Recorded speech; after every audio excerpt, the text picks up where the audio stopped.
If I knew these 5 things, I would have improved my swimming so much faster. I'd be swimming more efficiently, reduce my chance for injury, and I'd have more fun in the water. So whether you're just getting started with swimming or you've been doing this for a while, these 5 things are gonna make you swim faster and more efficient than ever before.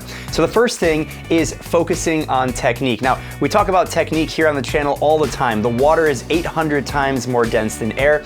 But even if you're a pro swimmer or you're just getting started, focusing on the fundamentals before you load volume and speed is so important because you have to set the right foundation.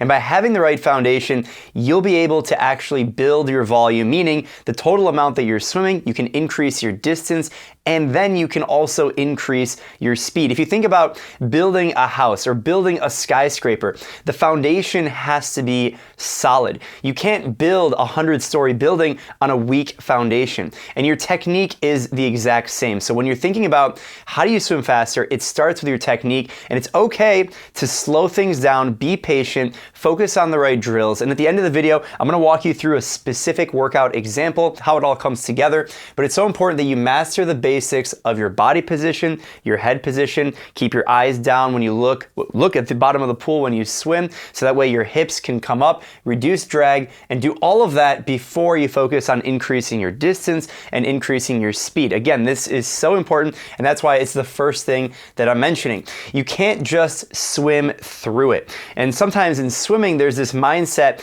that if you push through the pain, that's how you get faster, that's how you get better, and that's how you see improvement. And you can certainly see improvements if you push through the pain, but you have to make sure you have the right foundation because you don't want to have a swimming set that you just swim through. And that brings me to my second point here, is that every stroke matters. This comes back to technique. Every single stroke that you take is building that foundation. So whether it's swimming with the proper technique or even doing things out of the water like strength training, every movement matters. That matters in the water. It matters when you push off the wall and streamline, the way your hands are positioned, the way that breakout stroke happens, the way your fingertips enter the water on the entry of that first stroke.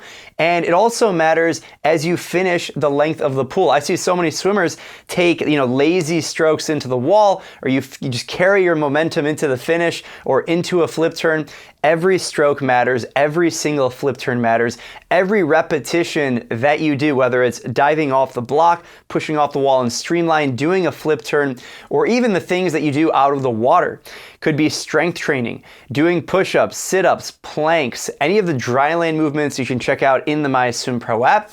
But also any flexibility or any stretching. Every movement matters, and it has this compounding effect to swimming faster. So even if you're at that elite level, you're looking for any little way that you can improve, and just know that every single stroke and every movement matters. And speaking of out of the water, I want to take a moment and thank today's sponsor, AquaGuard. If you're like me, over the years, you spend hours and hours in the pool, and you know that the chlorine absolutely destroys your hair.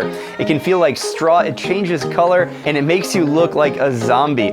And while there are many swim shampoos out there, they can help remove excess chlorine after a swim, but they usually don't do enough to keep your hair healthy. AquaGuard stops chlorine damage before it even starts. Just apply AquaGuard a few minutes before you hop in the pool or open water to prevent frizz and protect your hair's softness and shine. The hydrating formula seals your hair's cuticles to stop salt, minerals, and chemicals from causing damage. It's reef safe and good for all hair types, including colored hair and curly hair.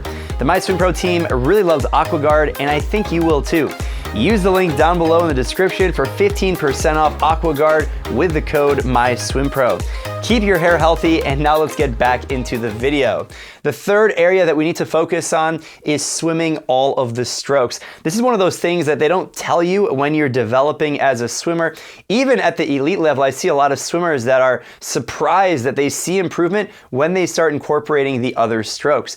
You might be thinking to yourself, I don't like swimming butterfly. I don't like swimming backstroke. I only want to swim freestyle or breaststroke or whatever your stroke may be. And here I am telling you that if you want to improve, if you're trying to unlock those gains, sometimes easy gains if you're a beginner, you need to swim all the strokes. And that's not just butterfly, backstroke, breaststroke, and freestyle, this involves kicking, doing drills, using equipment, basically trying to engage your body in the water in multiple different ways so that you don't plateau. Because here's the deal, when you swim all the different strokes, you're actually engaging slightly different muscle fibers, and the different angles at which you're using your hands in the water through the different strokes actually builds your feel of the water much faster than if you only swim one stroke. Now, most people are swimming the front crawl. They're swimming freestyle. And you can develop a lot of endurance, a lot of power and strength in the water just by doing freestyle.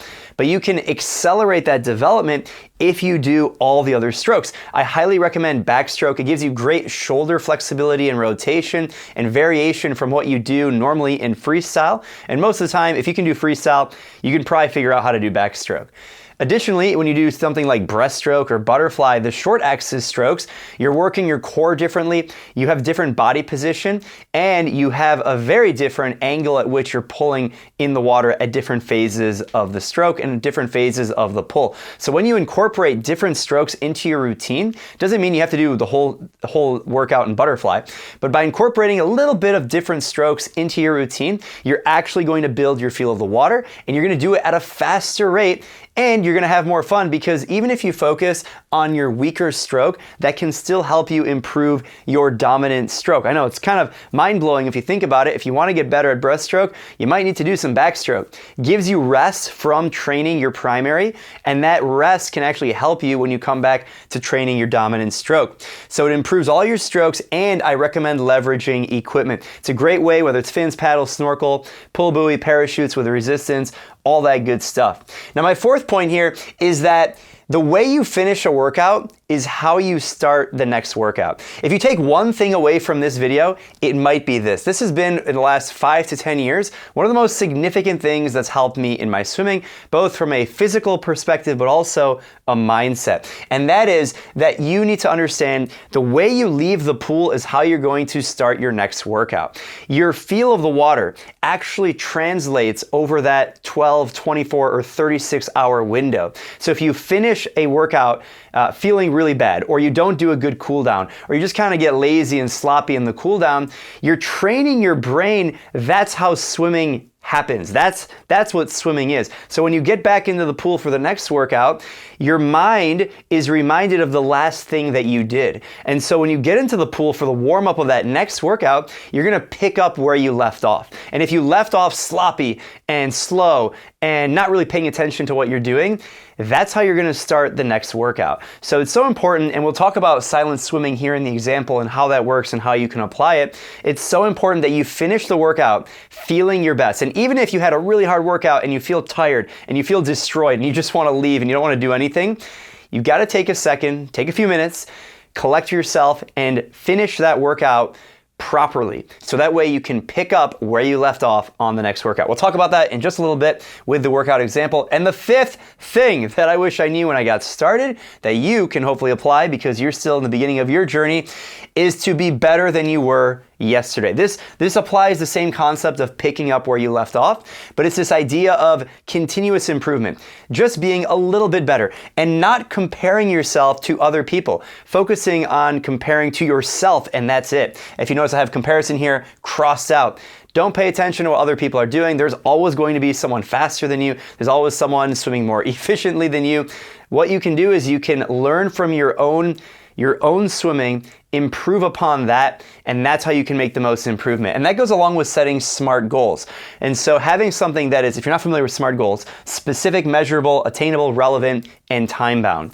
I have some videos dedicated just on that, but the important thing that you should remember is that you should set a specific goal that's unique to you, that is measurable on a specific time horizon. So that could mean you want to swim a specific time at a specific meet in a specific event. I use specific 3 times there. So you should really have some idea of what you want to improve, whether it's dolphin kicks, your lung capacity, a time, a distance, whatever it is, focus on that and make incremental progress towards that goal. Caleb Dressel has this great quote where he says, progress, not perfection. You're not going for perfection, you're going for continuous progress towards a very specific goal. Now let's talk about this workout example that I actually pulled from the MySwimPro app. Now this is a level 3 workout. I have it with me right here. I modified it just a little bit. So when you look at the intervals, they might look really fast or slow, depending on who you are and what you're doing. But these intervals are designed for me, and they are personalized in the MySwimPro app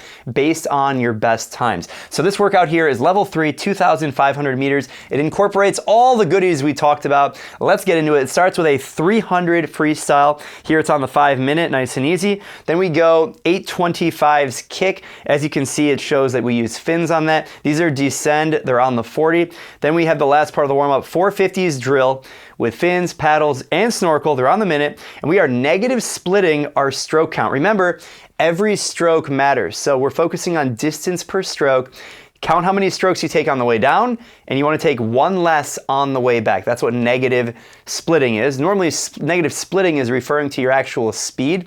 In this case, we're focusing on your distance per stroke. So if you take 15 strokes on the way down, try and take 14 on the way back, and that really emphasizes this every stroke matters concept. Now next up, we're gonna go the main set, which we're gonna alternate a lot of different strokes. So the pattern is 3 100s IM followed by 425 stroke. So you're gonna do those 2 sets 4 times. And each time, the 425s is going to be a different stroke. So we're gonna go 3 100s IM and then 425s butterfly, followed by 3 100s IM, 425s backstroke, 3 100s IM, 425s breaststroke, and then the 3 100s IM, 425s freestyle. On all of those 25s, we're focused on descending. So if you see the structure of this workout, we've got a nice long main set. It's relatively long in terms of the number of sets, and it's highly specific to doing all the different strokes. So we want to engage all the different muscle groups and all the different feel of the water that we can. And we're doing some variation in speed and equipment throughout the workout. After the main set, we have the cool down, 450s silent swimming. And what we're trying to do with these 50s is listen to the noise that our fingertips make when we enter the water. So when we do silent swimming, we're actually using all of our senses, and we want to be fully mentally engaged, because remember, we want to finish the workout the way we want to start the next workout. So we want to leave things off with absolutely perfect technique, very high mental engagement, and really good distance per stroke, because we're not swimming fast, but we're swimming efficiently, and we're paying attention to the noise that our fingertips make when our hands enter the water. And that's how we're gonna leave the workout, and the following workout is how we're going to pick things back up. We're gonna pick things up where we left them, and we wanna leave the workout, leave the pool feeling confident, feeling strong, feeling efficient in the water. So this total workout is 2,500 meters. It's available in the MySwimPro app, which you can check out down below. Check out MySwimPro Coach and get started with that personalized coaching experience. Hope you guys enjoyed this video. Let me know down below in the comments what you guys think, and I'll see you guys at the next one. Bye.